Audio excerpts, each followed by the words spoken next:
The shrill sound of double crying crossed the St. Mary's Medical Center corridors as an emergency siren that never stopped. Michael Richardson held the two babies against his chest, his arms shaking with exhaustion after 72 consecutive hours without a single time of sleep. His tears mingled with the sweat that dripped down his forehead as he walked from side to side in the hospital's VIP room. "Please, my little angels, please stop," whispered with a hoarse voice. But Oliver and Emma kept shouting as if the world was ending. The 34-year-old billionaire, who owns a real estate empire that extended to 3 states, had never felt so powerless throughout his life. Chief Nurse Jennifer appeared at the door for the 10th time that morning. "Mr. Richardson, the other patients are complaining about the noise. Maybe it's better." "Better what?" Michael exploded, spinning to face her. "They are my children. Where else can I take them? My wife died in childbirth 3 days ago and they haven't stopped crying ever since." Dr. Harrison entered the nurse, adjusting the glasses with that expression that Michael already knew well,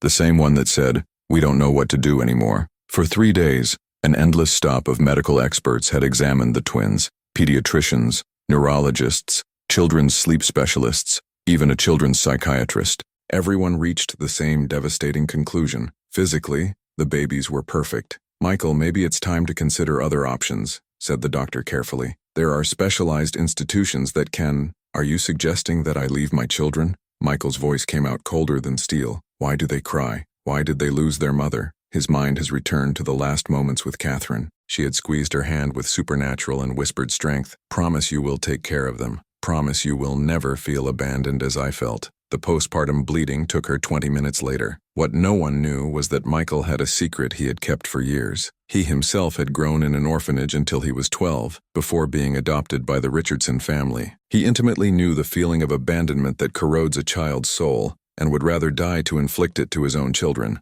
At that moment, a calm voice cut the chaos like a blade crossing silk. "Excuse me, can I come in?" Everyone turned to see a black man of about 45 wearing the navy blue uniform of the hospital maintenance team. Marcus Washington carried a toolbox in a hand and had a kindness that Michael had not seen anywhere for weeks. "Sir, this is a restricted area," said Jennifer automatically, his professional tone masking discomfort. "Only authorized family." "I know, madam. I'm here to fix the bedroom's air conditioning system," Marcus replied with a calm that contrasted with all the surrounding agitation. "But I heard these babies crying since the hospital's underground and—" He hesitated for a moment, his eyes filling with an ancestral pain. "I lost 2 children, still babies, a few years ago. I recognize this kind of crying." Dr. Harrison frowned, clearly bothered by the interruption. "What kind of crying?" Marcus put his box on the floor slowly, his eyes never letting the twins writhing in Michael's trembling arms. "It's the cry of babies who feel they don't belong anywhere, who feel that those who should protect them, love them, and take care of them are no longer here. It's the cry of those who were born, lost." A sepulchral silence took over the room. It was the first time in 3 days that someone had described exactly how Michael felt inside, as if he didn't belong anywhere without Catherine, as if he had been born lost the moment she died. "And do you think you can help them?" Michael asked, his voice, laden voice, and a microscopic spark of hope he hadn't felt for days. Marcus nodded with serene confidence that seemed to come from some very deep and painful place of the soul. "I can try, Lord, but only if the Lord trusts me." There in that hospital room where despair had settled as a permanent tenant, something indefinable but powerful began to change in the air. Michael did not know yet, but was about to find that sometimes angels appear in the most unexpected forms, carrying scars that make them able to heal wounds that even the most specialized doctors can achieve. If this story of pain, hope, and impossible connections is touching your heart, be sure to subscribe to the channel to find out how a simple meeting between 2 men, devastated by the loss, would become a healing journey that would change their lives in ways no one could imagine. Marcus approached the G slowly highs, completely ignoring the suspicious looks of Jennifer and Dr. Harrison. "Can I?" he asked, extending his hands toward Oliver. Michael hesitated for just a second before delivering the baby, too desperate to care about hospital protocols. By the time Marcus's calloused fingers touched Oliver's delicate skin, something extraordinary happened. The cry that had pierced everyone's ears for 3 consecutive days began to decrease, as if someone were gradually lowering the volume of a radio. Marcus began humming a low and ancestral melody, shaking the baby with precise movements that seemed to come from a very deep place of memory. "This is not possible," Dr. Harrison murmured, adjusting his glasses nervously. "No baby calms down that quickly." Jennifer crossed her arms, clearly bothered by the situation fleeing her control. "Mr. Washington, you need to finish your work and withdraw." This is not your department. But Michael was hypnotized by watching his son Oliver finally find peace in the arms of a complete stranger. How did you do that?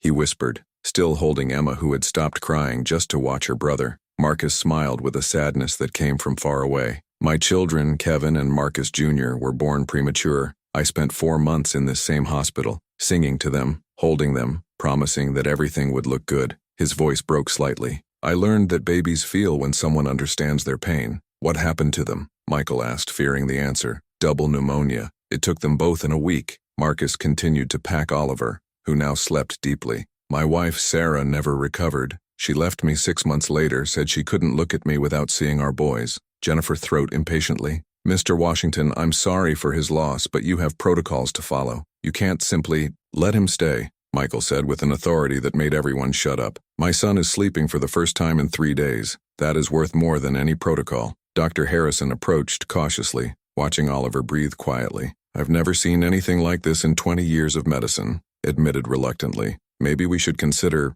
Consider what? Interrupted Jennifer. Let a maintenance employee take care of a VIP patient's child. This is completely irregular. Marcus looked at Michael with an understanding that went beyond the words. Mr. Richardson, can I ask a personal question? Did you grow up with a family? The question hit Michael as a punch in the stomach. Why do you want to know? Because I recognize the look of someone who knows abandonment, and these babies, they feel that the Lord is afraid of not being enough for them. Michael swallowed hard. No one had ever read his soul so easily. I grew up in an orphanage up to the age of 12. My wife was the first person who made me feel that I belonged somewhere. And now you are afraid that your children will feel the same loneliness as you have felt, said Marcus gently. They cry because they feel their fear, not because they don't love him. The silence that followed was interrupted by Emma, who had stretched the arms toward Marcus. Without asking permission, she practically threw herself from Michael's arms to Marcus's, who received her with the same natural kindness. In a matter of minutes, the two twins slept deeply for the first time since they were born. The contrast was so dramatic that even Jennifer stopped complaining, observing the scene with unbelief. Mr. Washington, said Michael in an emotionally voice, I need me to teach me how to do it, how to be the father they need. Marcus smiled, but there was something in his eyes Michael couldn't decipher. Mr. Richardson, can I make a proposal? Let me help with babies until you feel confident, not as a hospital employee, but as someone who understands what it means losing and finding family. Dr. Harrison frowned. This is highly irregular. You don't even have credentials to take care of children. Doctor, interrupted Michael, this man has achieved in 10 minutes what all hospital experts failed in 3 days. Credentials are just paper. Results are what matters. Jennifer stepped forward, clearly annoyed. Mr. Richardson, you cannot simply decide that a maintenance employee will take care of your children. There are procedures, background checks, licenses. Then provide all this, said Michael firmly. I pay whatever it takes. Marcus shook his head gently. It's not a matter of money, Mr. Richardson.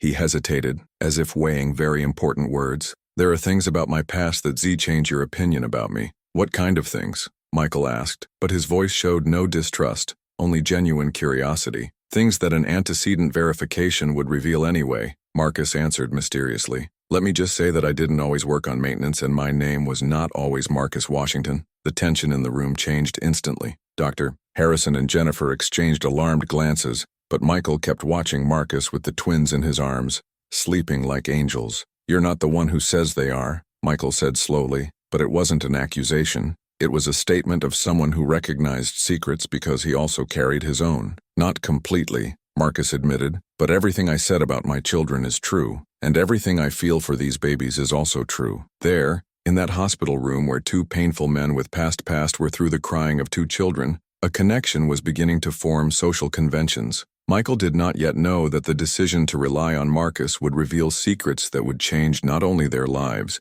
but also their understanding of family, loss, and the impossible connections that fate sometimes weaves between souls who need to cure each other. 3 days have passed since Marcus began to take care of the twins, and the transformation was visible to anyone who entered the room. Oliver and Emma slept deeply in their father's arms for the first time, while Michael finally seemed to have found some inner peace. But the tension in the hospital had grown exponentially. This cannot continue, Jennifer murmured to Dr. Harrison in the hallway. A maintenance employee taking care of the children of a VIP patient? If management finds out, we all lose our jobs. Dr. Harrison adjusted his glasses nervously. Technically, he is not violating any regulations while fixing the air conditioner, and the results are undeniable. Results? Jennifer released a bitter laugh. That man is going through something that is not. You see how he says, how he acts? Maintenance employee does not have this kind of knowledge about child development. Meanwhile, in the room, Michael watched Marcus prepare the bottles with the accuracy of someone who had done that thousands of times. Marcus, can I ask a direct question? Of course, Mr. Richardson. You didn't learn to take care of babies just being a father for 4 months, did you? Marcus paused for a moment, his hand stopping in the middle of the movement. The Lord is very observant. 16 years building a real estate empire teach you how to read people, said Michael. So who you really are. Marcus sighed deeply as someone carrying a weight for a long time. My real name is Dr. Marcus Thompson. I was a neonatal pediatrician at Children's Chicago Hospital. Michael felt the floor disappear under his feet.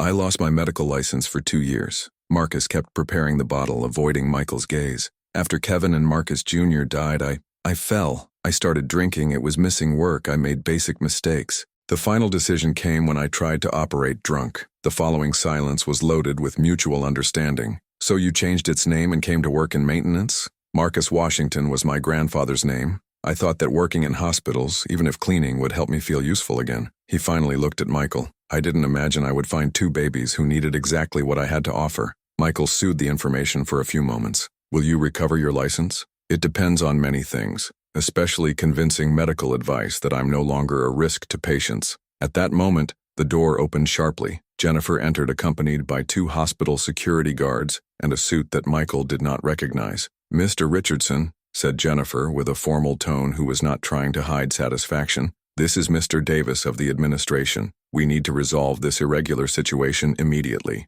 Davis approached with a rehearsed political smile. Mr. Richardson, we understand that you have undergone a terrible loss, but we cannot allow unqualified employees to take care of patients, especially newborn babies. Unqualified employees? Michael got up slowly, his voice gaining that cold tone that his business opponents knew well. Mr. Davis, do you know who Marcus Washington is? Davis frowned. A maintenance official who is clearly exceeding his responsibilities. Dr. Marcus Thompson, interrupted Michael, formed by Harvard Medical School, a specialization in neonatology from Johns Hopkins, 15 years of experience saving premature babies. He made a dramatic break. The same Dr. Thompson who saved the triplets of the Morrison family 3 years ago. If he became a national headline, Davis's face paled visibly. Jennifer stepped back, clearly not expecting this revelation. This does not change the fact that he has no active license to exercise medicine, stammered Davis. Marcus approached calmly. It's true, I don't have active medical license at the moment, but I never said I was exercising medicine. I'm taking care of babies, what anyone can do as long as they have knowledge and affection. Michael smiled for the first time in days. And it turns out that he has both in abundance. Dr. Harrison, who had remained silent, finally said, Mr. Davis, babies Richardson have had dramatic improvement since Dr. Thompson began to take care of them. Medically speaking, I see no objection. Also, added Michael, his voice carrying that authority that moved mountains in business, I can play any license revalidation process that Dr. Thompson needs, and I'm sure my influence on this hospital's board can help speed things up. Davis swallowed hard. Michael Richardson was not only rich, was a significant donor of the hospital's pediatric wing. Contracting a man of this caliber at such a delicate moment would be professional suicide. Let's reevaluate the situation, Davis murmured, clearly uncomfortable. No, said Michael firmly. Let's not reevaluate anything. Dr. Thompson will continue to take care of my children for the time I think necessary, and if anyone has a problem with it, they can talk directly to me. After everyone left, Marcus looked at Michael with a mixture of gratitude and concern. Mr. Richardson, you didn't need to do that.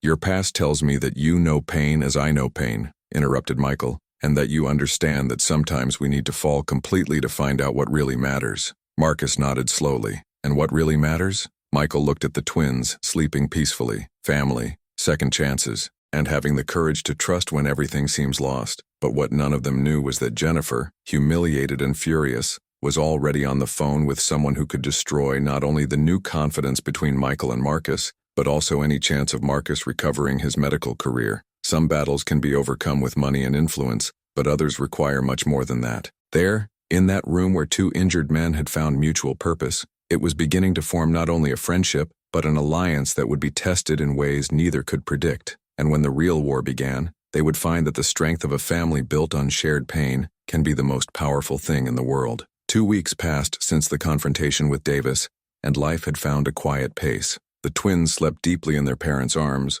Yes, Michael now called Marcus father of the boys without hesitation. But Jennifer had not given up. In fact, it had spent all this time devising something much bigger and more destructive. "Mr. Richardson," she said, entering the room with a smile that didn't come to the eye, "I need to inform him about a very serious situation we found out about Mr. Washington." Marcus was in the bathroom changing Emma's diaper, humming softly. Michael frowned. "What situation?" Jennifer put a folder on the table with poorly disguised satisfaction. "We found that Dr. Marcus Thompson has not only lost his medical license for negligence, he was formally accused of guilty murder for the death of a baby under his care." Michael's world stopped. "This is a lie." "Unfortunately, it is not." Jennifer opened the folder, revealing official documents. "Baby Sarah Mitchell, 6 months old, died during surgery he drunk. The family sued the hospital and earned $2.3 million in compensation." Michael felt the floor disappear under his feet. "Marcus never mentioned." "Of course he didn't mention," said Jennifer with poison in his voice. "Men like him are experts in manipulating rich and vulnerable people.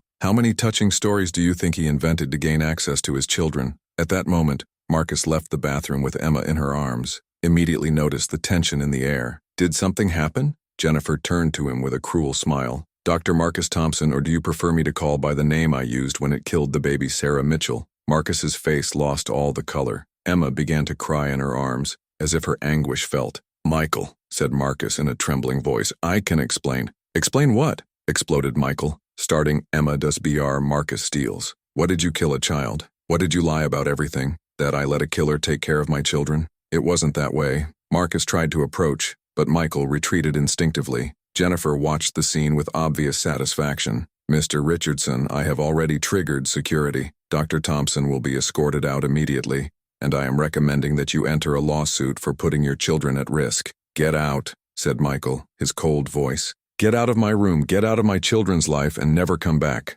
Marcus remained standing for a moment, his tears mixing with the now desperate cry of the twins. "Michael, I know how it looks, but if you give me 5 minutes—" "Skirt!" shouted Michael, and for the first time in weeks the babies cried again with that devastating intensity that had marked their first days of life. Marcus left slowly, carrying his toolbox and the weight of a condemnation that he knew to be unfair but had no strength to fight again. But what Jennifer didn't know was that her victory was about to become the biggest mistake of her career. 3 hours later, when the twins still cried incessantly and Michael was on the brink of a nervous collapse, Dr. Harrison entered the room with a very different expression than Jennifer expected to see. "Michael," said the doctor calmly, "we need to talk about Dr. Thompson." "There is nothing to talk about," said Michael, rocking Oliver frantically. "He's a killer. In fact," Dr. Harrison put a tablet on the table, "he's much more complex than that. I spent the last 3 hours investigating the Sarah Mitchell case." He paused. Jennifer omitted some important details. "What details?"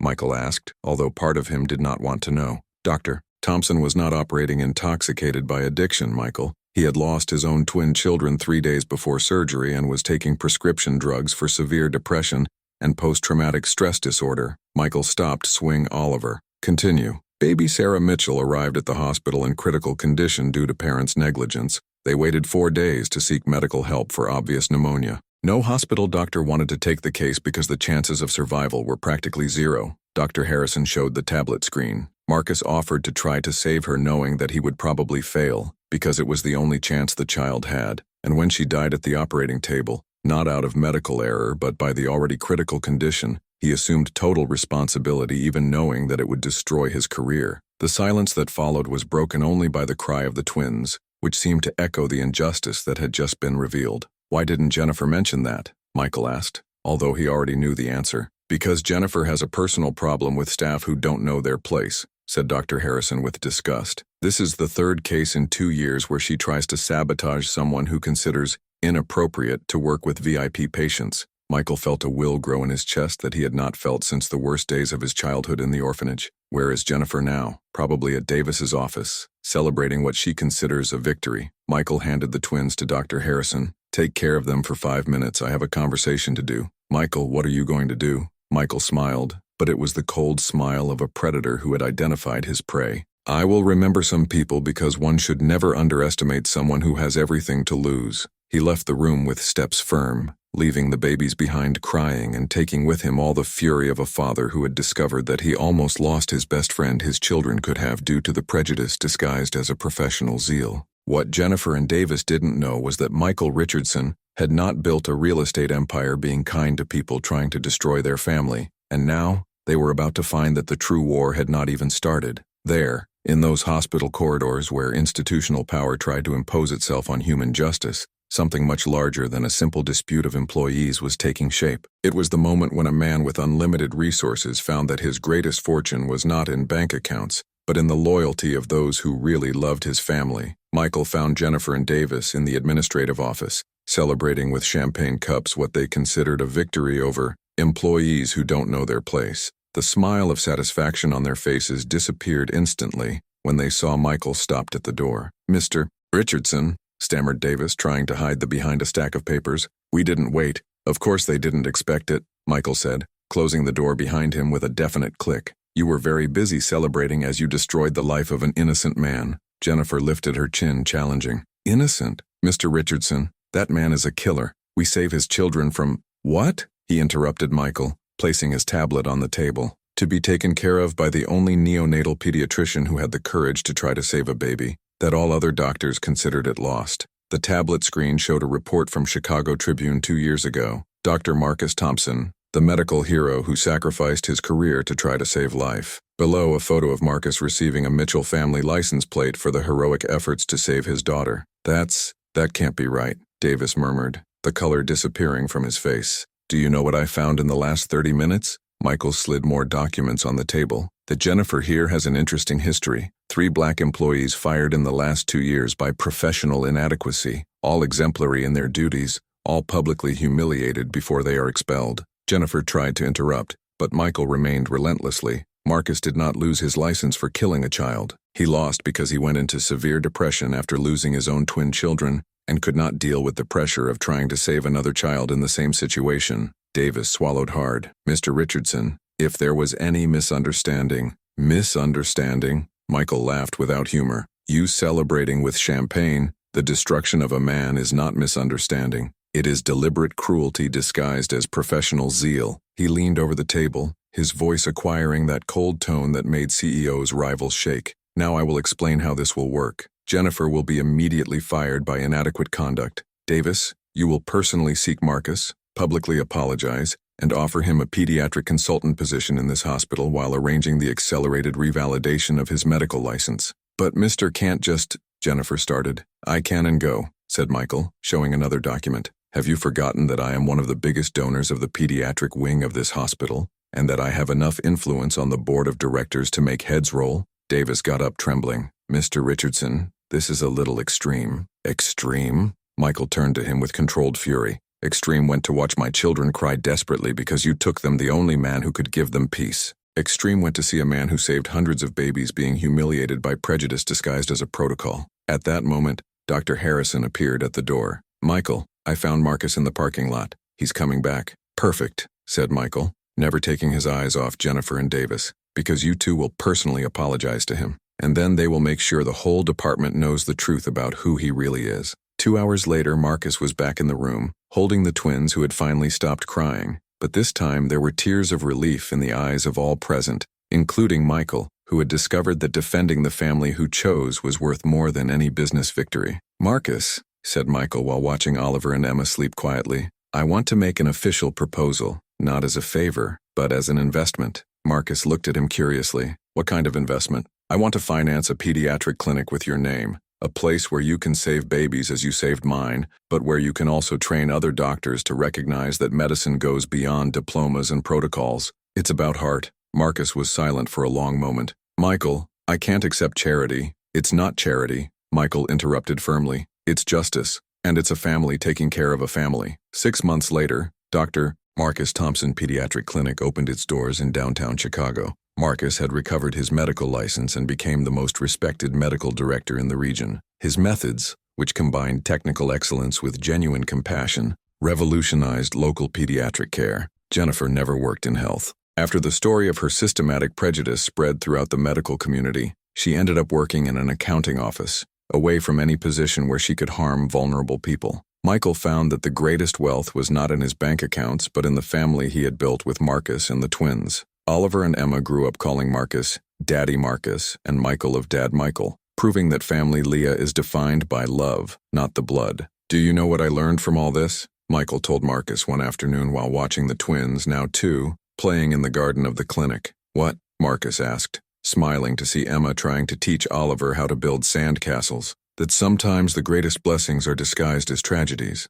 If Catherine had not died, if the babies had not cried so much, if Jennifer had not tried to separate us, maybe we had never discovered that we were family. Marcus nodded, observing those 2 small beings that had united them impossible. She would be proud of the family you built for them. That we built, corrected Michael. Because family is not about who gave you life, but about who chooses to stay when life is difficult. There, in that garden where 2 children played under the care of 2 men that fate had united through pain, the lesson was clear. The true family is not only formed by blood ties, but by the bonds of choice, sacrifice, and unconditional love. The best revenge on prejudice is not to destroy those who discriminate, but to build something so beautiful and strong that it makes discrimination irrelevant. Michael and Marcus not only beat the system that tried to separate them, they created a new family-based system they chose to be. If this family story, overcoming an unconditional love, has touched your heart, be sure to subscribe to the channel for more stories that prove that sometimes miracles happen when we least expect it, in the most unexpected forms, and through the people that fate puts in our way just when we need them.